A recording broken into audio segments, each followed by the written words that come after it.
Now, the story of a daughter who grew up on the border between the United States and Mexico.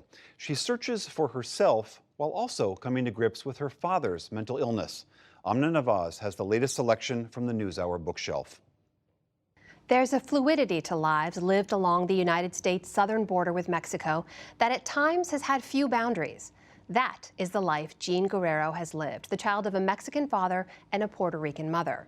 Her memoir, Crux, tells stories from both sides of the border, which Jean is intimately familiar with as a full-time reporter for KPBS San Diego.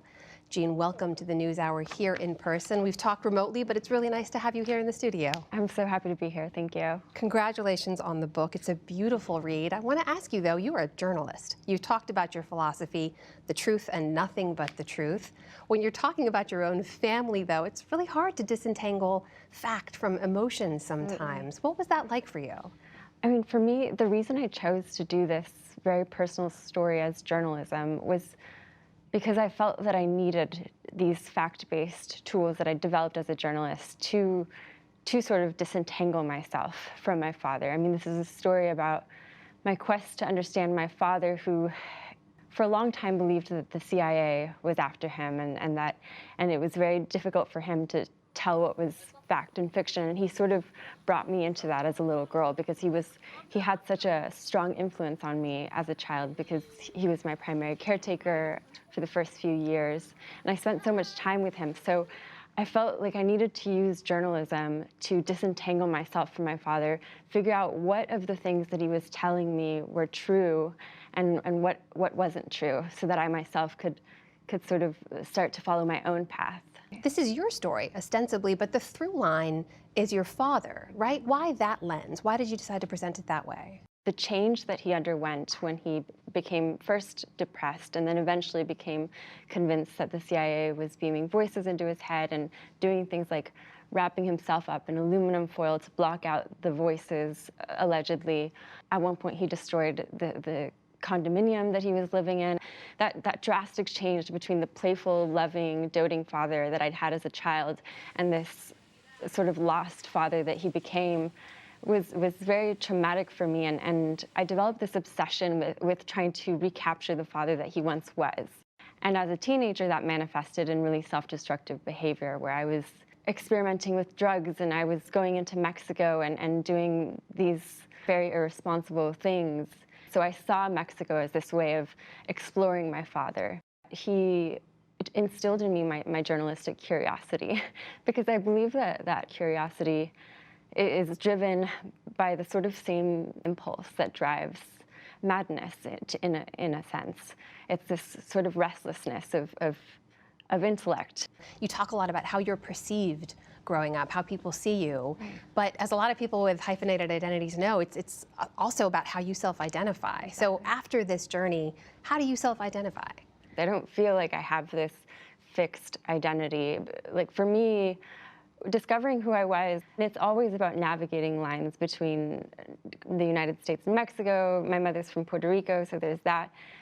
But not just in terms of crossing the border between countries, but also navigating the line between my mother and my father. Because my mother, she's a doctor, and she was always this very by the books, by the rules person. And then you have my father, who's this very anti-establishment, some would say anti-reality figure. So my identity is very much about trying to find that line between extremes. In your professional life as a reporter, you've been doing some incredible reporting along the southern U.S. border, and specifically on separated families. More recently, we've been able to feature your work here on the NewsHour, too.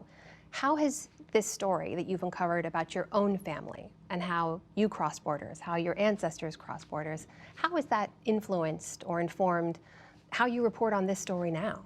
I think that there's this feeling that once these families are reunited, that the story is over, that finally, justice has been done, the families that were separated are together again, and it's a happy ending. But these children have been separated from their parents, in some cases for months, some of them under the age of 5.